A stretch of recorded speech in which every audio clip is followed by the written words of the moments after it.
Be sure to follow our show on Spotify and other podcast streaming services, as well as subscribe to our YouTube channel to check out unique video elements for each interview. Live from the Slightly Twisted Deck Bar, it's the Poojie Podcast with Justin Lemire. The Poojie Podcast is proudly sponsored by Cimarron Golf Club, located in Jacksonville, Florida, off County Road 210, just west of St. John's Parkway. In honor of Teacher Appreciation Week, please enjoy the following interview. And a big thank you to all the teachers out there that are going above and beyond during these difficult times, keeping your students as top priority. Happy to have this next guest join us on this show, a fourth grade teacher down in Central Florida in the Seminole County public school system. Going to tell you a little bit today about what's been going on recently with the schools shutting down. So thanks for being here, Mallory Walton. Thank you for having me, Justin. I'm excited to be here. Yeah, and thanks for being here. I know things are probably pretty hectic on your end, being a teacher, kind of on the front lines of the education, of course, for all the youth in our state and country and everything. Yep. So you obviously have a very difficult job, and I'm sure all of this stuff going on has not made it any easier. Tell me a little bit about what's been going on. Well, this all started when we actually started spring break. So we kind of just left school for the week thinking we'd be coming back. And then literally, I think it was the Saturday after we got off spring break, I got all of these emails saying, we're not coming back. And so I was getting emails from parents. I was getting emails from kids. It was very just unknown at that point. So that was kind of weird, just expecting to leave and have this awesome just spring break and then come back and being like, you're not going back. So that was kind of scary. And I just feel for the kids and families and everyone going through this right now. And I guess as far as the parents go, like you mentioned, obviously parents are going to be concerned about the schools and their kids' education, things like that. Were you getting messages or any communication with the parents before you had any details about what was going on with the actual schools closing themselves? No, I am very blessed this year with the parents and kiddos that I do have. They kind of just stayed silent until information was put out from my district. So I really respect that because I didn't know. I mean, I'm part of the school system and I was left in the dark too. It wasn't until that week of starting of digital learning that I was given information.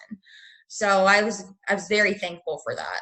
Yeah. And I think there was a lot of uncertainty kind of surrounding a lot of different industries, but then when it came down to everyone being on spring break and then everyone coming back to school, obviously people being in different parts of maybe the state, the city, the country, wherever it was, obviously a difficult thing to have to set up. So tell me about the transition from spring break in-class teaching directly to virtual teaching, and tell me a little bit about that transition and how that's been on your end. Okay, so kids, for one, routine is big for them. So my biggest concern was them. Are they going to be able to do their lessons? Are they going to keep up with their lessons? So that was really concerning for me, the children as a whole. And parents, parents are at home working along with their kids having to keep up with their schoolwork. So I feel for that completely. So for digital learning, a lot of kids, let's say if they don't have a computer, the schools are letting them rent out one laptop per family. But if you have a family with 5 kids and they all have to do their schoolwork, their lessons, that's tough. So it's just figuring out, the hardest part was how much to give them. So not too much to where they have to be on the computer all day long because there's so much going out in the world right now. It's just being understanding of them and their family. And I think patience is the biggest thing. Just being patient with each other. And thankfully, my parents have been patient with me. I've been patient with them. And I think that's kind of what's gotten us through it so far. The first day was rough. Parents didn't know how to access their kids' work, where to access it. These kids are 9. I have to remind myself that they're not adults. They are kids. And it's just like they're learning something new. So you're familiar with eCampus from college, probably, right? Portal. And that's what I'm using with them. So it's just a whole new experience. Yeah, it definitely has to be a new experience. And obviously, an accelerated situation. It kind of happened very quickly. There was no training behind it from your end or for the kids' end. So everyone was kind of learning as they went. Exactly. In your opinion, what were there any hesitations, I guess, from the teachers or the county or anything as far as these kids already being kind of well-versed in the digital aspect of their lives? Was there any hesitations there? Like, are these kids going to be able to focus? I mean, are they gonna be using these laptops or this time for learning for other things with, YouTube or Netflix, things like that? There's always those, even in the classroom, those were some things that were a concern anyways, because in the classroom, we're lucky enough to have some technology. And so that's always a concern. So yes, that is the concern. I mean, I notice kids even on the computer, but they're not doing work. So I just have to reach out to the parent and be like, hey, please make sure they're doing this. I mean, I get it with everything going on. They just want to find a way to get through day to day, especially being stuck inside and just not used to their normal routine, seeing their friends, seeing me. I mean, I think the toughest part for me is the relationships with my kids. Like, I'm very enthusiastic and I'm trying to show that as best as I can digitally, because I feel like that is what builds the connection with me and my kiddos. So, Yeah, I think at that age, especially you said like 9-year-olds in fourth grade, you kind of need that enthusiasm from a teacher to help make learning fun. Exactly. It's right around that time where kids start realizing, wow, this isn't building blocks and coloring sheets anymore. This is getting into the serious stuff. And you want to do your best as a teacher, of course, to make it a fun learning environment. And these kids are now home and obviously with their parents who may be stressed as well with everything going on. So now they're in an even higher stressed environment when they're used to, like you mentioned with routine, coming into the classrooms, having friends to be hanging out with and seeing a smiling face from a few teachers. So that has to be a difficult situation from you. And I know a lot of teachers do kind of rely on building that connection throughout the school year for that success. So how has it been, I guess, these past few days, I guess the futuristic outlook on this current school year, and what does the future potentially hold for schools here in the state? Well, I think it's actually gone very smoothly once now that kids and parents are used to it, and myself for one. I mean, I think that, it's just it's overwhelming still right now, just with everything going on. I mean, seeing them face to face, I try to kind of push that away because I joined this like Facebook PTA page for my school.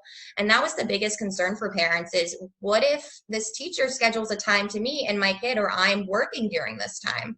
Like, so I do it where I record myself teaching and then I post it, because then I can still show my enthusiasm, keep kids engaged, but it's not like a schedule without time. I've been learning TikToks for my kids to kind of include my enthusiasm in there. So that's been fun. But I think, I don't know what it's going to be. I don't know if we're going to go back to school. I kind of feel like we're in that part where we're not going to go back to school. This will continue out until summer. And that's gotta be tough as a teacher, knowing that you may have already passed the last time that you've seen the kids in class. So that has to be one of the biggest challenges for you. And I know being in the classroom as a whole is important, but what's it like kind of trying to get that one-on-one time maybe with a student here or there, just to make sure, they're staying focused? I would assume, and obviously it's been quite some time since I've been in grade school, but I remember how valuable that one-on-one time was, especially for maybe kids with some attention problems or issues with staying on track. What's it been like trying to still create that one-on-one connection? Well, I use email. Lucky this time around, they didn't have this when we were in school. Students had their own personal email set up through the district.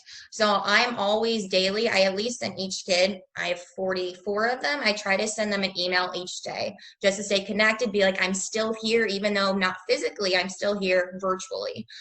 So I think every kiddo just needs that reassurance that even though they can't see me, I'm still there and supporting them. I also use a chat, so everyone is in this chat. So if they want to say hi, I always write reassuring comments in there just to make sure, like, hey, I am here. So it's just saying those kind words, being supportive, letting them know I am here, even through this tough time. So I probably talk to all my kids on a daily basis. And as a teacher, this has to be a stressful time, of course, like we've discussed. What are some of the things that you're doing personally just to kind of make sure that you're staying balanced and making sure you're not getting overwhelmed, that maybe some other teachers out there that might watch this, can maybe use to stay focused and optimistic about the future?